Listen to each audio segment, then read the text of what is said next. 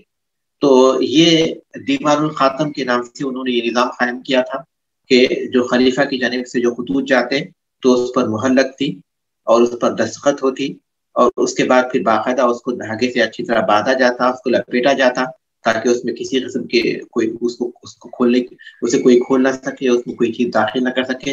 اور پھر اس کی ایک کاپی باقاعدہ خلیفہ کے پاس موجود ہوتی تھی کہ کیا چیز بھیجی گئی ہے.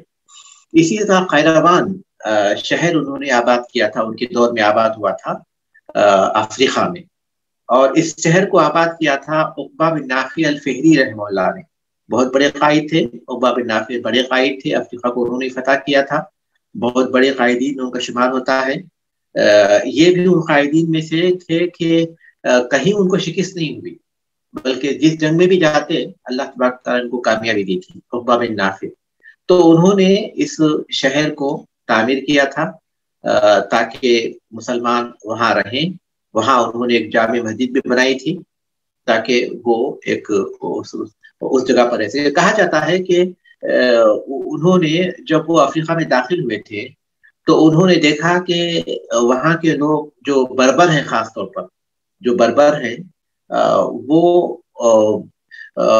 جب مسلمانوں میں سے کوئی امیر ان کے پاس جاتا ہے تو مسلمان ہو جاتے ہیں، اس کے بعد پھر وہاں سے نکل جاتے ہیں تو پھر سے وہ کفر کی طرف لوٹ جاتے ہیں.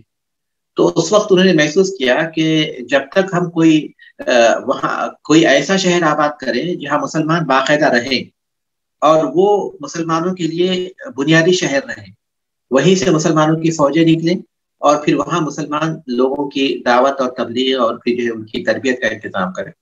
تو اس لیے انہوں نے قیروان شہر کو آباد کیا اور وہاں ایک بڑی جامع مسجد کی بنیاد رکھی تھی. کہا جاتا ہے کہ یہ وہی مقام ہے جو وہاں پورے جنگل اور جنگلی جانوروں، درندوں اور سانپوں وغیرہ سے بھرا ہوا تھا. تو انہوں نے اللہ تبارک تعالیٰ سے دعا کی. یہ مستجاب دعوات تھے، جو دعا کرتے وہ دعا اللہ تبارک تعالیٰ قبول فرماتے تھے. تو انہوں نے دعا کی کہ اللہ تبارک تعالیٰ اس جنگل کے جو درندے ہیں وہ سب کو یہاں سے نکال دے تاکہ ہم اپنے شہر کو آباد کر سکیں. بلکہ بعض روایت میں آتا ہے کہ انہوں نے خطاب کیا تھا جنگل کے جو جانور ہیں، درندے، ان کو خطاب کیا تھا کہ یہ ہمارے رہنے کی جگہ ہے، ہم یہاں رہنے والے ہیں، تم لوگ یہاں سے چلے جاؤ. لہذا دیکھنے والوں نے دیکھا تھا کہ ہر درخت اور پتھر کے نیچے سے جو جنگلی نقصان پہنچانے والے جانور، درندے وغیرہ جو بھی تھے وہ نکل کر جا رہے تھے. بلکہ بعض روایت سے معلوم ہوتا ہے کہ اس حالت کو دیکھ کر کچھ لوگوں نے اسلام بھی قبول کیا تھا جب انہوں نے دیکھا تھا کہ کس طرح ان کی باتوں پر جنگل کا اثر ہوا تھا، ان کی باتوں کا جنگل پر اثر ہوا تھا. تو اس کے نتیجے میں جب پورا جنگل جنگلی جانوروں سے خالی ہوا تو انہوں نے اس جگہ کو صاف کیا اور وہاں اس شہر کی بنیاد رکھی، اور یہ معاویہ رضی اللہ تعالیٰ عنہ کی خلافت کے دور میں ہوا. یہ افریقی جو شہر ہے یہ آج تونس میں ہے اور مدینہ تونس کا جو شہر ہے اس سے 165 کلومیٹر دور ہے.